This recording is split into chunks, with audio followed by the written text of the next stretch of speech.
শেখ হাসিনা শুধু গণতন্ত্রকামী রাজনৈতিক দল নয়, তার প্রতিহিংসা প্রতিশোধ হচ্ছে জনগণের বিরুদ্ধে। এই কারণেই 7ই জানুয়ারির পর থেকে প্রতিটি ক্ষেত্রে, বিশেষ করে মানুষ যেটিতে খেয়ে পড়ে বাঁচবে সেই জায়গাগুলোকে টার্গেট করে শেখ হাসিনা সেটার দাম বৃদ্ধি করছেন। সুপ্রিয় সাংবাদিক বন্ধুগণ,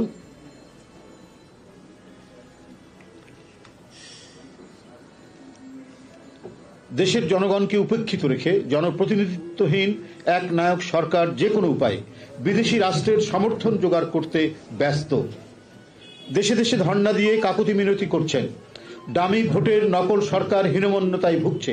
ধর্ণা দিয়ে অভিনন্দন বার্তা আনা দেশের জন্য সম্মানজনক নয়। লুটের টাকায় ক্রয়কৃত অভিনন্দনের মাধ্যমে শেখ হাসিনার বৈধতা পাওয়ার চেষ্টা বড় হাস্যকর। বাংলাদেশের 18 কোটি মানুষ আওয়ামী লীগের এই একদলীয় পাতানো নির্বাচনকে স্বীকৃতি দেয়নি। ভোট কেন্দ্রে না যাওয়াটাই সেটির প্রমাণ। আমরা আর মামুদের ডামি নির্বাচনের মাধ্যমে গঠিত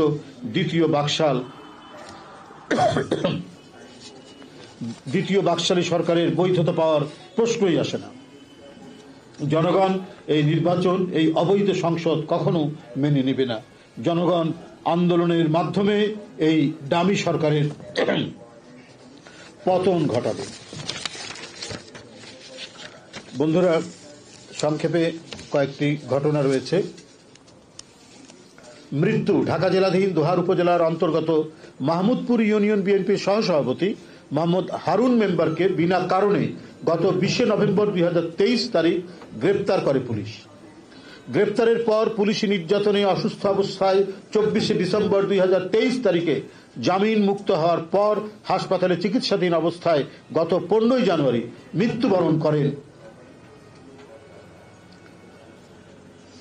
মৃত্যুবরণ করেন। আমি আইন শৃঙ্খলা বাহিনী দ্বারা রিমান্ডের নামে এই ধরনের অমানবিক, নিষ্ঠুর, নির্মম ও ন্যাক্কারজনক নিপীড়ন, উৎপীড়নের ঘটনার তীব্র নিন্দা ও প্রতিবাদ জানাচ্ছি এবং নিহত হারুন মেম্বারের আত্মার মাগফিরাত কামনা করছি। ঢাকা মহানগর দক্ষিণের চকবাজার থানাধীন 31 নম্বর ওয়ার্ড বিএনপির সহকোষাধ্যক্ষ ফিরোজ হোসেন চীনা, কলাবাগান থানাধীন 16 নম্বর ওয়ার্ড বিএনপির সভাপতি মোহাম্মদ নাসির গাজী ও ওয়ার্ড বিএনপির নেতা শাহিন সহ কয়েকজন নেতাকর্মীকে গত 20 জানুয়ারি রাজধানীর কারওয়ান বাজার এলাকা থেকে গ্রেপ্তার করে পুলিশ। গ্রেপ্তার কিন্তু এখনো থামায়নি, অব্যাহত রয়েছে। নিপীড়নের মাত্রা তারা বৃদ্ধি করেছে এই জন্যই, কারণ তারা তো অবৈধ সত্তা নিয়ে রাষ্ট্র ক্ষমতা দখল করেছে। দখলদাররা অবৈধ সত্তা যাদের থাকে তারা সবসময় শঙ্কায় থাকে, ভয়ে থাকে। এই কারণে এই বিরোধী শক্তিকে দুর্বল করার জন্য তারা গ্রেপ্তার, অভিযান, হামলা, মামলা কোনোটারই কমতি করছে না।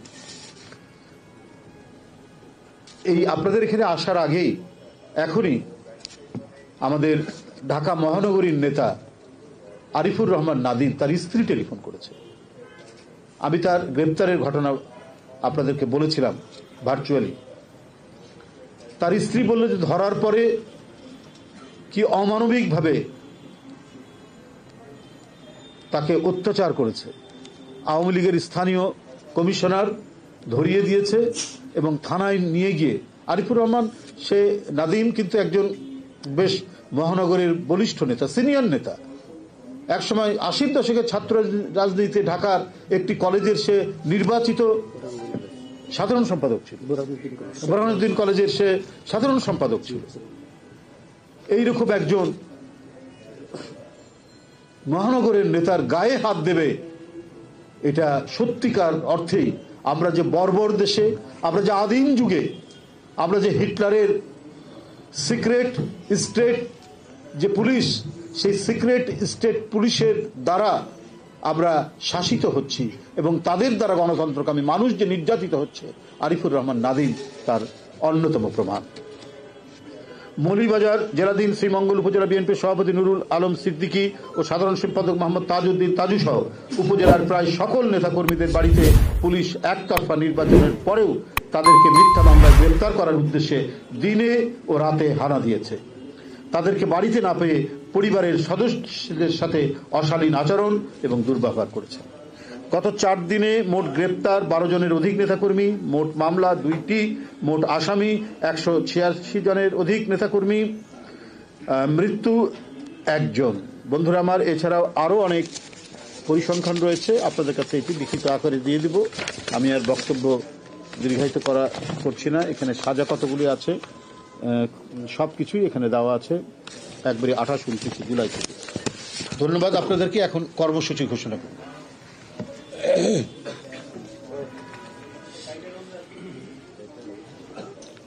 এই দুর্যোগ দুর্বিপাকে, এই ভয়াবহ পরিস্থিতিতে দেশনেত্রী বেগম খালেদা জিয়ার সেই উদ্দীপ্ত আহ্বান জনগণের প্রতি, দেশ বাঁচাও মানুষ বাঁচাও,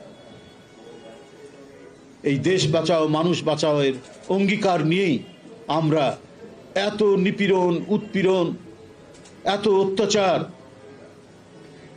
বাবাকে না পেয়ে 14 বছরের শিশুকে ধরে নিয়ে গিয়ে অত্যাচার করা হচ্ছে, ভাইকে না পেয়ে তার ছোট ভাই 10 বছরের শিশু তাকে ধরে নিয়ে গিয়ে অত্যাচার করা হয়েছে, বাড়ির স্ত্রীকে ধরে নিয়ে যাওয়া হয়েছে স্বামীকে না পেয়ে। এই ভয়ঙ্কর উৎপীড়নের এই বেড়াজালের মধ্যে থেকেও আমরা অব্যাহত লড়াই করছি জনগণের স্বাধীনতা, জনগণের ক্ষমতা জনগণকে ফেরত দেওয়ার জন্য। আমরা একটি অবাধ সুষ্ঠু নির্বাচন, যে নির্বাচনের মধ্যে ভোটারদের ভোট দেওয়ার সুযোগ থাকবে। আমরা এমন একটি আদর্শের লড়াই করছি যেখানে মত প্রকাশের স্বাধীনতা এবং প্রত্যেকটি রাজনৈতিক দল একে অপরের সাথে মতপার্থক্য থাকতে পারে, কিন্তু এই ভিন্নতা সত্ত্বেও তারা তাদের কথা, তাদের উচ্চারণে নির্ভীক থাকবে, তারা বিনা ভয়ে সেই কথা উচ্চারণ করতে পারবে। এটাই হচ্ছে সত্যিকারের গণতন্ত্র, এটাই হচ্ছে প্রকৃত গণতন্ত্র, এটাই হচ্ছে গতিশীল গণতন্ত্র। এটা শেখ হাসিনার একদলীয় গণতন্ত্র নয়, এটা হাসিনার মধ্যরাতের গণতন্ত্র নয়। বন্ধুরা আমার, এই দেশ বাঁচাও মানুষ বাঁচাও এর অঙ্গীকারে দ্রব্যমূল্যের সীমাহীন ঊর্ধ্বগতির প্রতিবাদে দেশনেত্রী বেগম খালেদা জিয়া সহ সকল রাজবন্দীদের মুক্তি, সকল মিথ্যা মামলা প্রত্যাহার, অবৈধ সংসদ বাতিল সহ 1 দফা দাবি আদায়ের লক্ষ্যে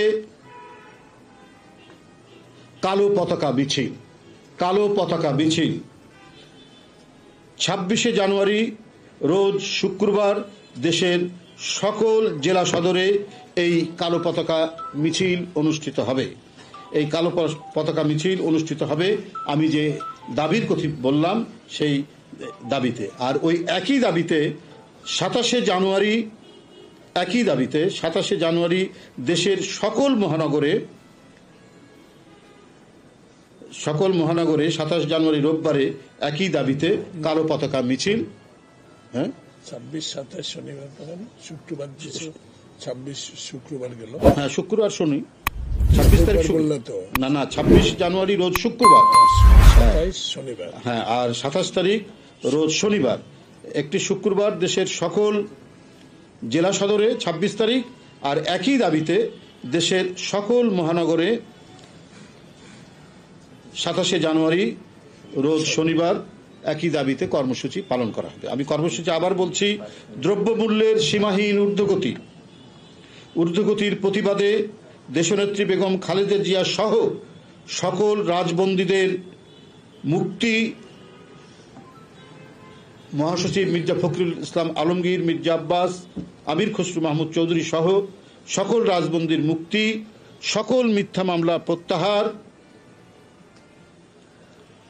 অবৈধ সংসদ বাতিল সহ 1 দফার আদায়ের লক্ষ্যে কালো পতাকা মিছিল শুক্রবার 26 তারিখ শুক্রবার এই কালো পতাকা মিছিল হবে জেলা সদরে, আর 27 তারিখ শনিবার বিভাগীয় শহরগুলোতে, মহানগরগুলোতে এই কালো পতাকা মিছিল অনুষ্ঠিত হবে। আপনাদের সকলকে ধন্যবাদ।